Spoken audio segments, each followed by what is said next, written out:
Assalamualaikum, apa kabar semua? Kembali lagi bersama saya Rizal Fauzi. Di video kali ini saya punya smartwatch yang kalau dilihat dari boxnya ini ada hubungannya dengan Xiaomi. Dan memang di tokonya juga tertulis Xiaomi. Tapi yang menarik, Castlake K11 ini udah menggunakan panel AMOLED. Bahkan tertulisnya Ultra AMOLED. Sebagus apa layar dari Castlake K11 ini? Yuk kita lihat. Oke, langsung aja kita bahas kualitas layar dari Castlake K11 ini. Ya, layarnya ini cakep banget ya.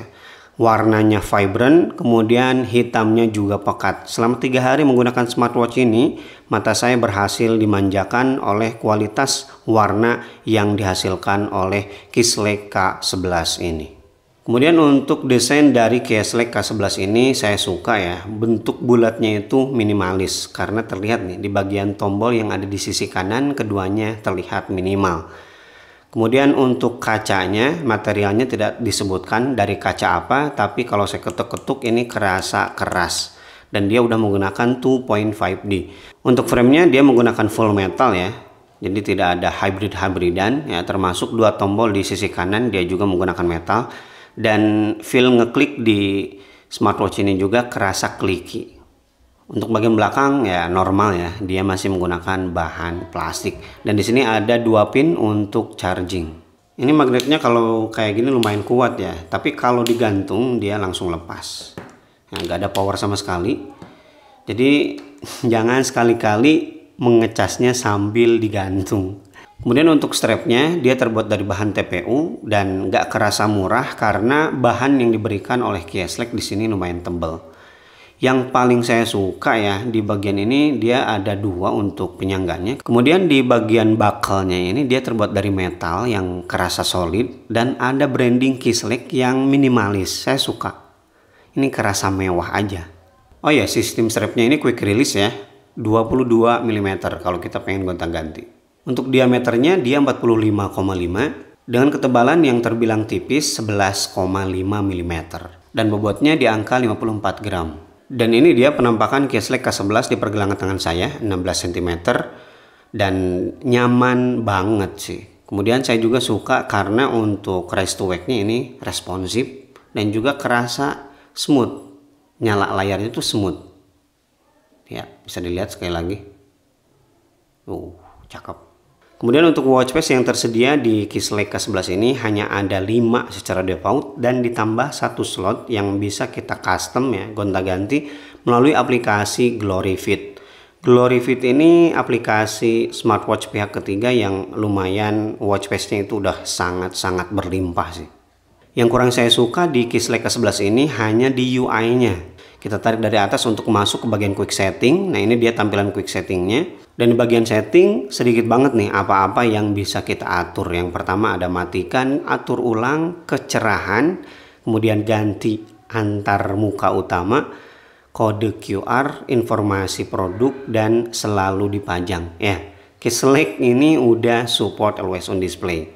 Untuk AOD-nya ada 2 ya. Di sini dia yang pertama ada analog dan juga ini digital. AOD-nya ini jarang saya pakai karena kurang begitu bagus sih tampilan AOD-nya. Meskipun AOD di Castlake K11 ini bisa bertahan seharian ya. Nah, ini dia tampilan untuk yang analog dan ini tampilan always on display digital di Castlake K11. Ya, seperti yang kalian lihat ya, untuk font ini juga salah satu concern saya di UI Castlake K11. Dia fontnya kayak mesin tik ya, jadul banget. Saya kurang suka itu. Kemudian dia juga gak punya tombol home ya, jadi kalau mau back langsung ke home kita harus beberapa kali klik. Kemudian kita tarik dari bawah untuk masuk ke panel notifikasi. Ya, notifikasinya aman-aman aja, lancar ya masuk ke smartwatch ini.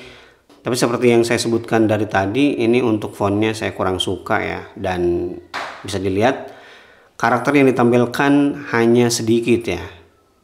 Selain itu ada beberapa bahasa yang gak selaras ya. Dia menggunakan bahasa Indonesia tapi banyak bahasa Jawa juga. Pertama di sini ya, ora ana pesen. Ada lagi, ketemu lagi yang kayak gini. Dan ada lagi yang lain. Nanti kita lihat lah. Kita geser dari kanan ya untuk masuk ke widget. Pertama di sini ada rangkuman aktivitas, kemudian BPM, SPO2, weather, sleep tracker ya, musik. Kita tarik dari kiri untuk masuk ke menu. Ini tulisannya sekali lagi perbaikan banget ya, PR buat Keyslake.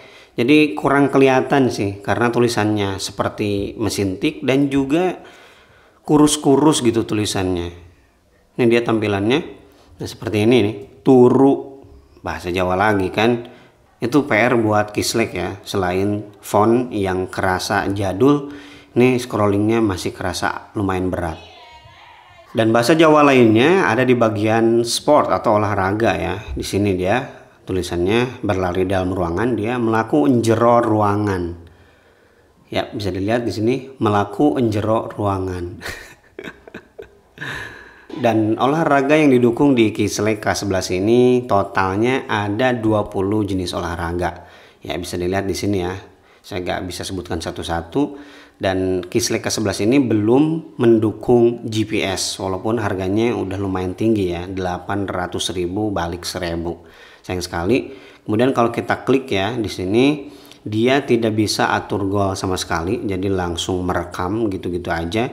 Dan yang direkam di sini sangat minim ya, cuma BPM, kemudian times dan juga kalori yang terbakar. Udah, itu aja.